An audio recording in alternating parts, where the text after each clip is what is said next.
Blessed evening po. Good evening po sa ating lahat. Pwede po ba natin palakpakan ng ating Panginoon? Nagagala po ako makasama po kayo para sa ating panglima. Tama po. Panglima po na simbang gabi para sa Panginoon. Sige po, sama-sama po tayong tumayo. At sama-sama po. Sige po, isa po mas malakas na palakpakan para sa ating Panginoon. Good evening po, brothers and sisters. Kayo po, naniniwala po ba tayo na i-bless po tayo ngayong gabi ng Panginoon?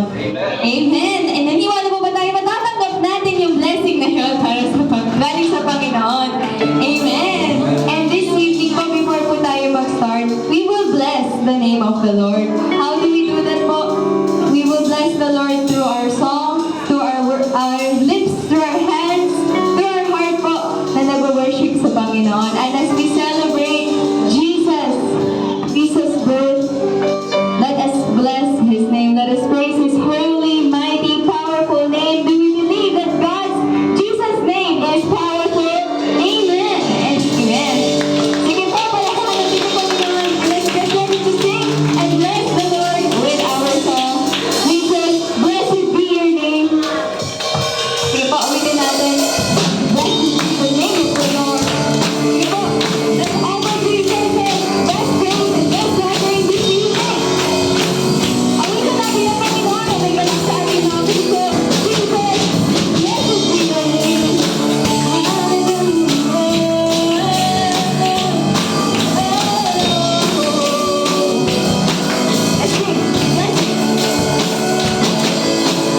Blessed be the name of the Lord. Blessed be the name of the Lord. Blessed be the name of the Lord Most High. Blessed be the name of the Lord. Blessed be the name of the Lord. Blessed be the name of the Lord Most High. Hey!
left. Put the wings sa'yo.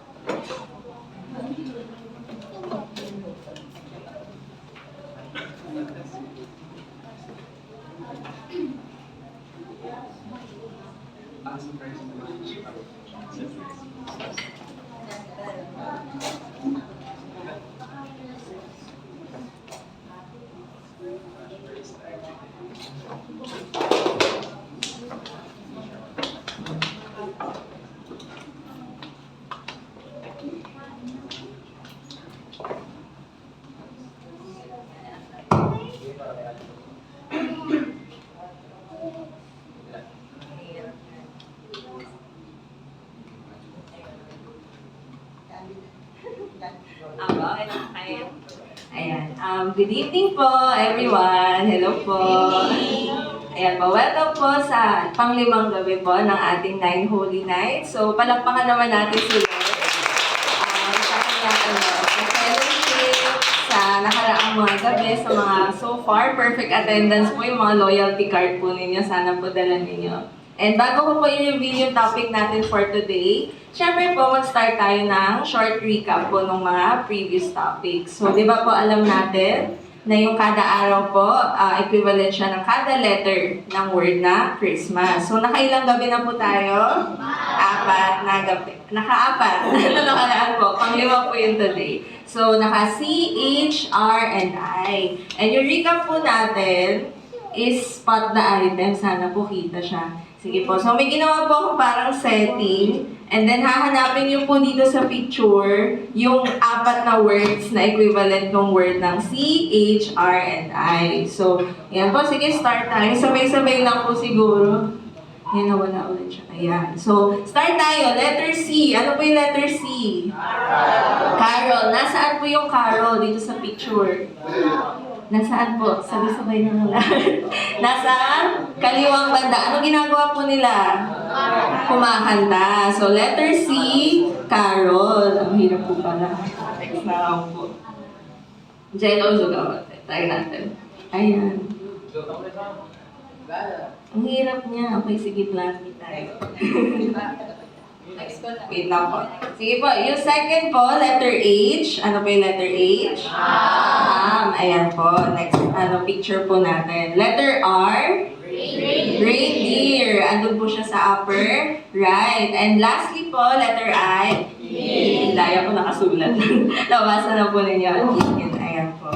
So, ayun po. So, yun yung apat na gabi po ng simbang gabi natin so far. So, today, letter S, saan po ba ako pwesto para sa speaker? So, letter S, nahulaan niyo po ba kung ano yung letter S? May mga nag-opo yung mga bata natin. Ano po yung letter S for today? Star. Sige po, pa-next nga po. Ayan, so star. Letter S po na star. So, tingnan po natin kung mag-work yung activity natin for today. Kuya Nico and Kuya Sian, pasuyo na lang po ng mga ilaw. So, bago po nila saran yung ilaw dito sa loob, pikit muna po tayo. Mga 5 seconds po. Sige po, hintayin po natin yung mga nasa labas. Pikit muna po. Okay na ba dito? Okay, sige, basaran na ilaw dito. Pikit lang po. May Christmas lights tayo. Hindi ba ito masasaran? Hindi siya masasaran. Okay, sige, plan B. Pa-open po ng ilaw. Ayan, daming technical difficulties. Pasensya na po. Ano na lang po, plan B po. Tingnan niyo po yung harap ninyo, yung mga chairs sa harap po ninyo. May nakikita po yung parang sticker, may stuffing. Ayan. Ano po yung mga kulay ng star? Yellow. May yellow, may green, may blue. Ayan. Meron din dito po sa harap, colorful din po. Supposed to be magliliwanag po siya, tapos ma-amaze po tayo. Wow, glow in the dark. Kaso wala po eh. May ilaw po dito sa harap. Kunwari na lang po na-amaze kayo. Wow, glow in the dark. Ayan po. So, bukod po dun sa nasa harap po ninyo, meron po 3 lucky winners, yes. Na meron pong may star doon sa mismo likod po na upuan nila. Like inupuan, sinasandalan po nila. Check nyo nga po, may 3 po. Sa mismong arm ng chair. Sa arm po, sa arm. 3 po yan, 3 po. Ayan, si Sister Ruby. Sige, Sister Ruby, tayo po tayo, Sister Ruby. Ayan po dito, tayo po. Anong pangalan ni Kuya? Ay, ano po ba? Nasa arm po. Arm. Andito po. Hindi, tama naman po eh. Tama po. Aba, si Kuya. Sige, tayo ka, Kuya. Diyan lang, dyan lang. Tayo lang muna po siya. Eh, dito. Meron dito sa side na to. Hindi po. Dito po. Dito sa side na to. Hindi. Nasa arm. Nandito sa sinasandalan. Hindi sa likod. Sige, lalapit po ako. Lalapit. Excuse me. Lalapit po ako. Alam ko po nandito yung star eh. Hindi po. Andito po si... Eto po. Ayan. Si ate. Wala ba tayo ibang mic? Ba't tumutunog ano natin yung mic natin? Po, saan niyo po nakuha yan, sister? Nandiyan po yung sa Essential ng Sister Ruby. Doon nga po yung yung isang star. Essential na po. Ako sa arm daan po. Okay, Sister Ruby, naka-price na yung isang gabi. Sino po yung dito? Tayo na lang po. Sister Vicky, kayo po. Tayo po tayo. So, yung tatlo pong may star, tayo po kayo. Okay na, kaya naman niya siguro. So, sige po, punta na dito sa harap po para makita niyo yung mga face niyo. Ayan. Sige, Kuya. Sige, ano pangalan mo, Kuya? Si Alejandro, pangalan ni Kuya. So, may question lang po ako. Tapos, pag nasagot niyo po yung question ko, may prize po kayo. Yung question ko po, mga science and math. Joke lang po. Joke lang po, hindi po. So, yung question ko po, dahil star yung topic natin, Kuya, sino yung star ng buhay mo at bakit? Bukod kay Jesus or God, sinong tao sa buhay mo? Parang nasabi mo star. Sino po? Sino yung parang naliliwanag ng buhay mo? Ganun na lang. Wala. Sino na lang paano ba? Sino yung pinaka parang minamahal mo at parang siya yung nagiging inspiration mo sa buhay? Sino po? Ito po. Turo mo na lang. Sino? Sino po yung parang star ng buhay mo? Kanila. Yung star yung hawak na star. Sige na nga si Kuya Alejandro, bigyan na natin siya ng prize. Sige, palampakan natin si Kuya Alejandro. Ayan, congratulations! Sige, ulihin natin Sister Vicky. Sister, anong pangalan niyo po? Ay, Sister Helen. Same question po. Sino yung star ng buhay ninyo at bakit? Ang mga anak ko. Kasi sila yung stars ng buhay na sa pamilya namin. Kasi kung wala sila, hindi sila. Yan. Hindi daw po kompleto ang buhay kung wala yung mga anak. Thank you po. And lastly, Sister Vicky, sino ang star ng buhay mo? Kakulay niyo ba po yung star? Hindi po boyfriend. Hindi. Ano po, si Zoe po. Mahal ko siya pinanganak. Golden girl po. Yun lang.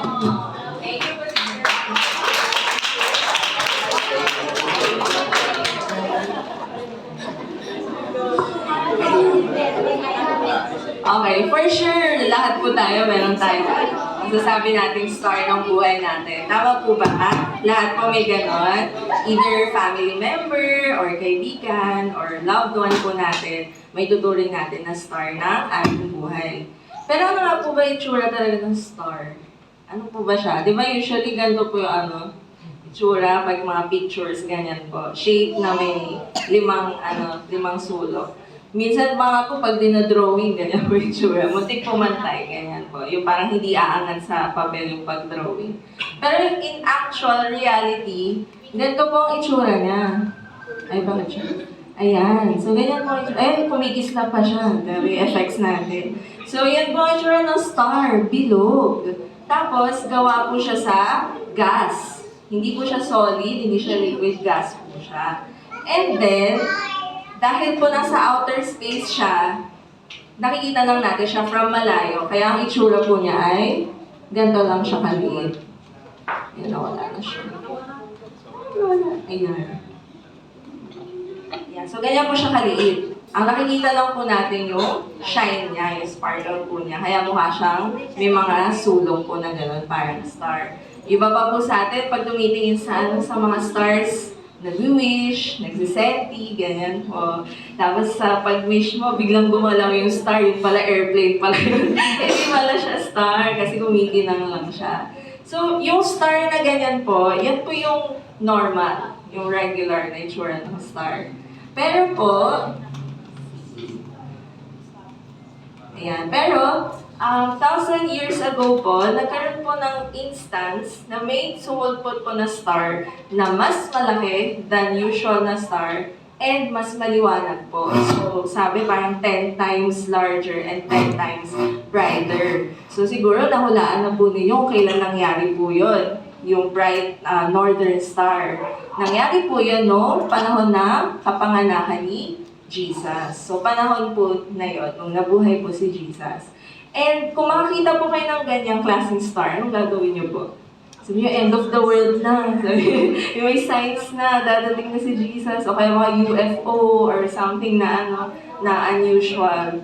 Pero merong group of men, sa lahat ng bilyon na tao sa buong mundo, meron lang pong grupo ng mga lalaki na nakakita nito. Mukha siyang napakalaki, napakaliwanag, pero hindi po lahat nakakita nito. So, yung grupo ng lalaking to, kilala natin po sila bilang wise men. Or sa other terms, sabi, 3 kings. Pero mali po yung wise men po sila or mga pantas. And itong wise men na to, next na lang po. Next pa po. Ayan. So, usually sinasabi po natin, tatlo yung wise men. Pero actually po, marami po sila. Siguro, 12, 10, isang buong grupo po sila ng mga scholars. Kaya lang po iniisip na tatlo kasi tatlo yung regalo po nila. Di ba may binigay po sila kay Jesus? Pero totoo po, madami po talaga sila. Sige pa, next po. Sabi sa Mateo 22 verse 1b, may mga pantas mula pa sa silangan na dumating sa Jerusalem. So from silangan, which is Asia, Iran, ganun po, dumayo sila papuntang Jerusalem. So imagine niyo po, nung panahon na yun, walang airplane, walang barko, walang transportation, lakad, ayan po, may kamelyo lang po sila. So ang layo po ng journey nila. Pero sinundan po nila, like, sige, na-curious po sila, gusto nila malaman kung ano yung iniilayan mong star. So, next po. Hanggang sa yun na nga po, pa-spotlight, next po na slide. Nakita na nila, they arrived sa destination, at ano po yung nakita nila? Bahay. Hindi po something na parang, ano ba pwede makita nila? Something na miraculous. Pero simple, bahay lang po yung nakita nila. Sa next slide po, ang sabi, pagpasok sa bahay, nakita nila ang bata sa piling ni Maria na kanyang ina. Nagpatira pa sila at sinamba ang bata. So, yung ending po nun, na-fulfill yung journey po nila, may nahanap silang someone that they look forward, and then sinamba po nila yung bata, which is alam po natin na si Jesus. Sa next slide po. So, anong kahalagahan po nitong story or itong bituin na sa kapanganakan ni Jesus? Sige po, point number 1. Ang bituin ay senyales at gabay. So, nung sinundan po nila yung star, usually po kasi ang star, meron silang orbit, may science lesson. Meron pong gravity ang Earth po, di ba? May sinusundan lang po sila yung mga stars. Pare-pareho lang po. Pero itong star na to, hindi siya gumagalaw. Andun lang siya sa tapat ng bahay. Kaya po, habang sinusundan yon ng mga wise men, parang hinihikayat pa talaga sila ng star. Sige, ito yung ilaw ko, sundan nyo lang. And yung mga wise men na to po, you would think na sa sobrang haba ng journey, baka eventually mag-give up sila. Ano ba itong nilakbay natin? Saan ba tayo pupunta, di ba? Hindi naman sila sure kung ano yung magiging ending. Pero ano po yung naging motivation nila? Sila po ay mga scholars na nagbabasa ng Old Testament, ng mga lumang scriptures, and nabasa po nila before yung verse na ang sabi, mula sa lahi ni Jacob, may lilitaw na bituin at siya ang maghahari sa buong Israel. Sila po ay hindi believers. Hindi po sila Christian, hindi po sila mananampalataya, pero nakakabasa po sila ng Word of God. And yun po yung naging parang nila, parang information po nila na, okay, baka ito na yun. Baka ito na yung sinasabi nila, andito yung Savior, pag sinundan natin yung bituin na yun. And true enough po, pagdating nga po nila, may nakita sila someone na potentially yung magiging Savior po na sanlibutan someday. So, ayan po. Sige ba, point number 2, sundan ang bituin kahit walang eksaktong destinasyong natatanaw. Pag po tayo sa buhay po natin, pag may pinapagawa si Lord po, minsan po parang malabo. May mga times po na ang tagal ng waiting, ang tagal ng journey, ang tagal bago natin ma-receive yung answer.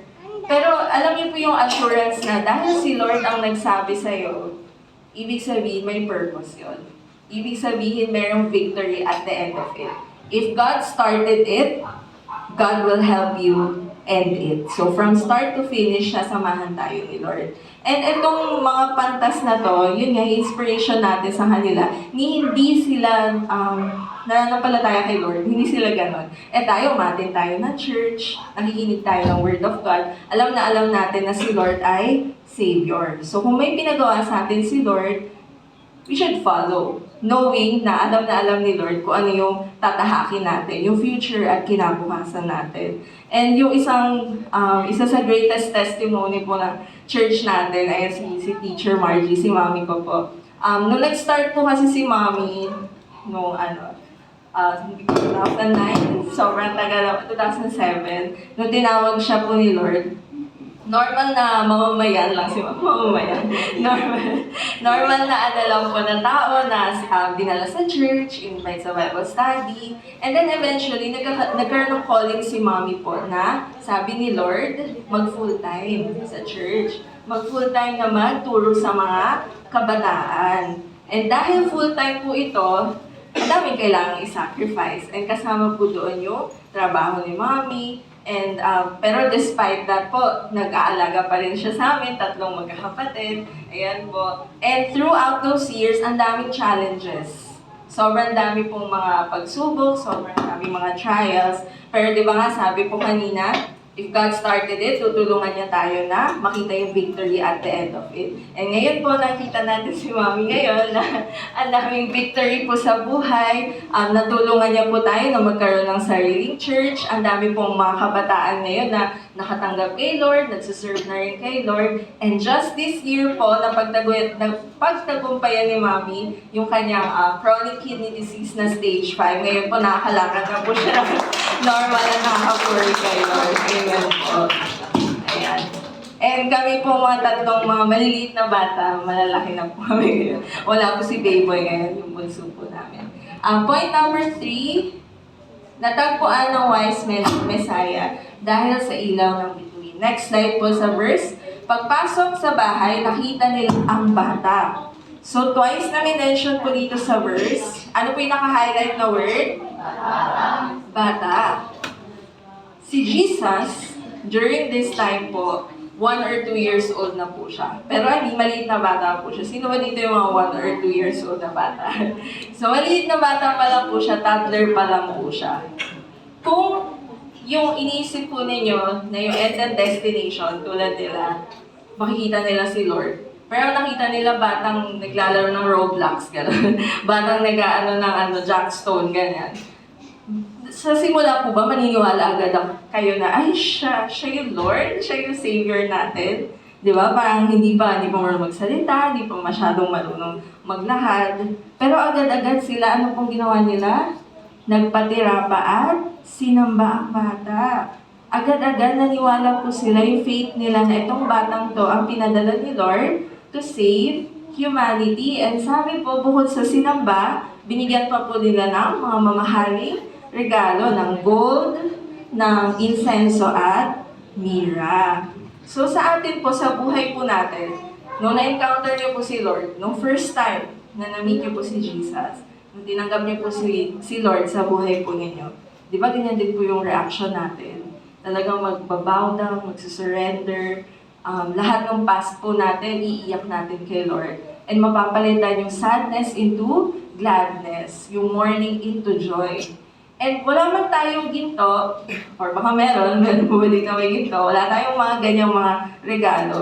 Pero meron po tayong buhay, puso, kaluluwa na pwede nating i-offer sa Panginoon. So, nawa po, lahat po na nandito, ganun po yung damdamin towards Jesus. Kapag na-mention po si Lord, sobrang yung happiness.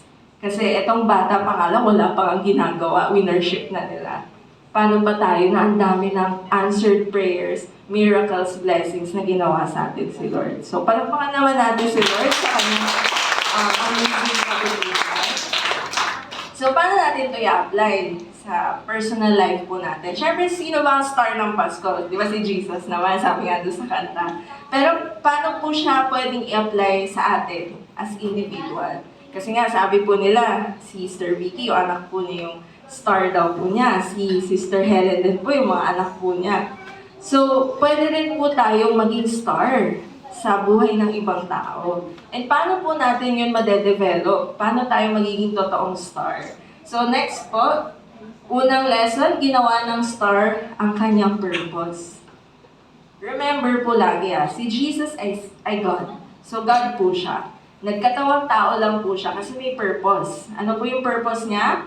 Para i-save ang tao and mamatay sa cross para bayaran yung mga kasalanan po natin. So may reason. Hindi lang siya bumaba sa earth kasi gusto lang niya mag-visit, tumambay, tingnan yung mga tao. May reason po. Ganun din po tayo. Nung kine-create tayo ni Lord habang hinuhulma niya yung mga mata natin, yung mga ilong, yung katawan, yung utak, yung puso, may specific reason po. Either may talent, may skill, may gift, may resources. Lahat po tayo merong something to offer para kay Lord and para sa lahat ng tao. So tingnan nyo nga yung katabi nyo, ano ba yung gift nila?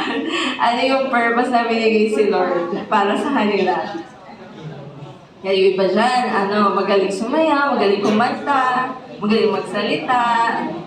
Yeah, madami. Lahat po tayo merong something to offer. Katulad po ni Jesus. Second lesson po, ayan. Hindi alam ng bituin kung may mga susunod sa kanya, basta nag-ilaw lang siya. Si Jesus po, noong time niya po, di ba habang growing up po siya, nag-ministry po siya, nag-serve po siya, ang dami niya pong mission. Hindi niya po laging sinasabi niya na huwag niyo muna sasabihin sa iba na ako nagpagaling sa'yo, ako nagpakita sa bulag, ako yung nag-turn ng mga water into wine. Ayaw niya po lagi na napupunta siya sa limelight. Gusto niya po kasi na direct kay Lord or parang hindi siya yung, hindi maging famous, ganun po. So, kung si Jesus, ganun ka-humble, tayo rin po, ganun din po dapat tayo. When we do something for the Lord, we do it whether or not ma-appreciate po tayo. We do it even though hindi nakikita ng mga tao na tumutulong ka pala, na mapagpasensya ka pala, kahit na hindi napapasalamatan, si Lord naman nakikita niyan. And kung yung reward, wala dito sa lupa, rest assured, someday, makukuha po natin yung sa langit. Hindi pa babayaan ni Lord na yung goodness and kindness natin, walang exchange na reward and blessing. Amen po ba? Amen.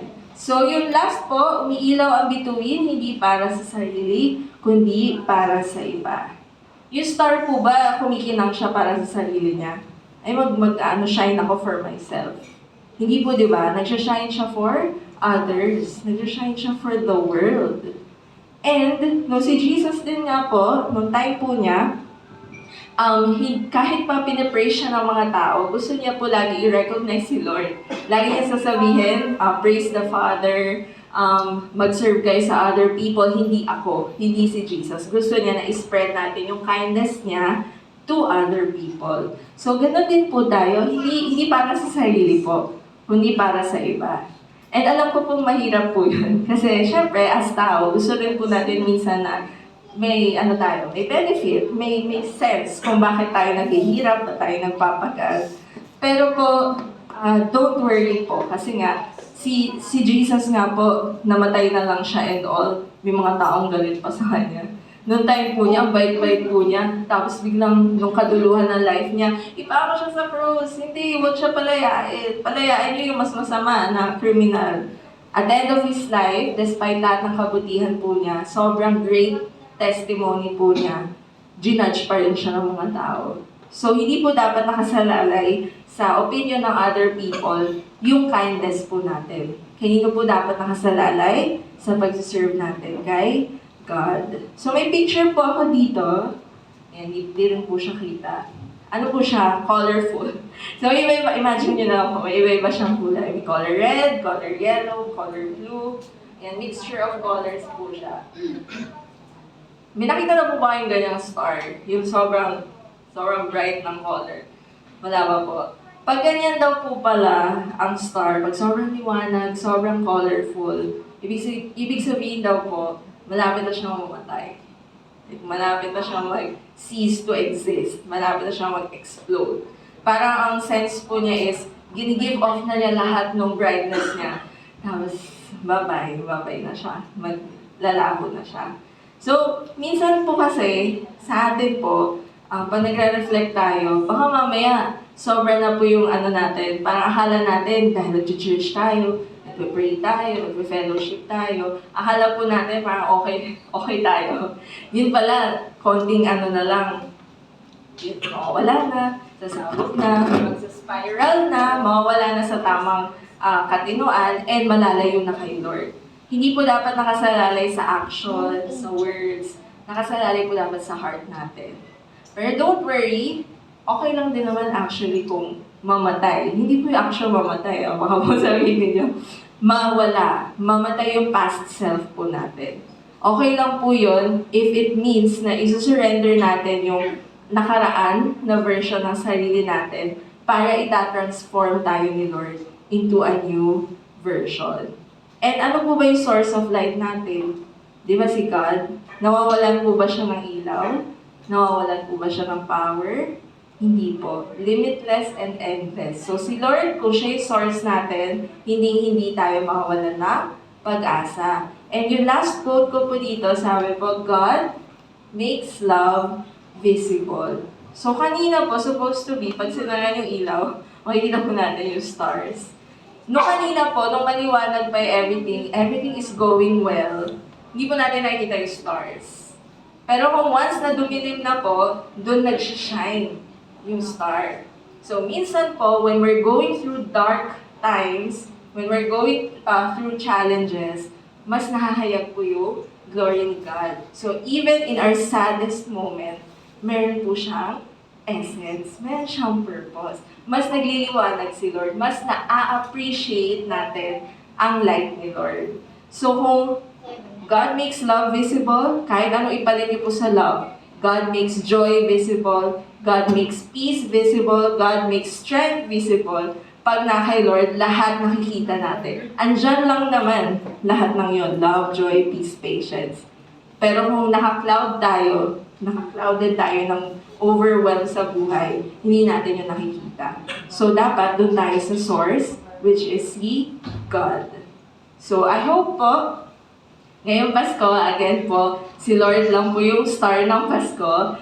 Pero lahat po tayo, pwede tayo maging star para sa mga tao sa paligid natin and para sa mundo at kayang-kaya po natin puksain ang kahit anong klaseng kadiliman kung tayo ay magiging star sa bawat tao sa paligid. Papuri po sa Panginoon sa kanyang salita.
Ate Jazz. And for our Christmas task po, bago tayo mag-pray po, ayan, so basahin po natin sabay-sabay, isipin kung sino ang isang tao na ginamit ni God para ilawan ang isang dark part ng iyong buhay. Write a heartfelt letter, call, or PM para pasalamatan ang taong iyon.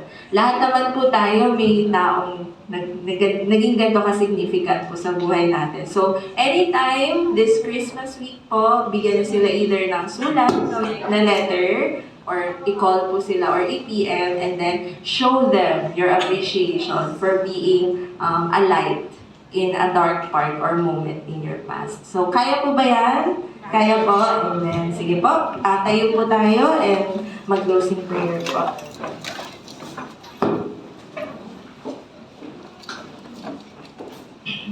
Once again po, damhin natin ang presensya ng Panginoon. Hallelujah. Hallelujah. Panginoon, maraming salamat po sa inyong kabutihan. Kami po ay nagpapakumbaba at nagpupuri po sa napakagandang mensahe niyo po today. And thank you din, Lord, for the opportunity na makarinig po kami ng salita niyo po, Panginoon, na ma-inspire po kami through the story of the wise men, with Jesus po, Lord, being a light, a star in our life po, Lord God.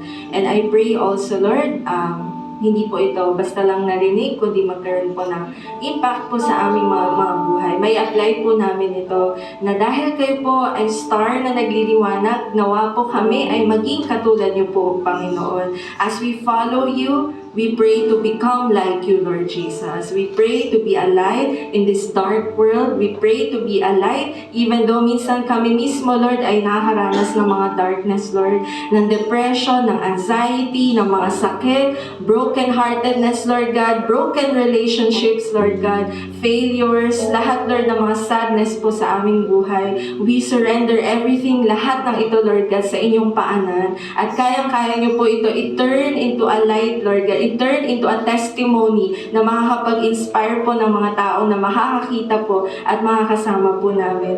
I pray, Lord God, na yung mga families po namin, bawat isa po ay hindi maging kadumihan or kadiliman, kundi maging light po kami sa bawat isa, sa mga mag-asawa, Lord, sa mga anak po, Lord, sa mga mag-ina, mag-ama, Lord God, mga lolo, lola, and lahat po ng mga families po namin. May this Christmas be a season of love and forgiveness, Lord God. Be at the center of our household, Lord God. Kayo po ang magliwanag sa aming mga buhay. And wag na wag po namin kakalimutan, Lord, na you are the same yesterday, today, and forever, Lord God. That if you have shown, Lord, miracles in the past, Lord, kaya niyo rin pong mag-miracle sa aming mga buhay. We claim, Lord God, yung mga personal prayers mo namin. Hindi ko man mabanggit, Lord God, nakikita niyo po yung puso at isip ng bawat isa, Lord. We lift them up to you, Lord God, and we already claim, Lord God. We look forward to a wonderful Christmas and a wonderful 2026 ahead, Lord God. We claim the victory of this prayer and for this night in the mighty and powerful name of Jesus. Amen, amen, amen. Sige po, maupo lang po tayo, pipicture daw po, and kakain po. God bless po, thank you po.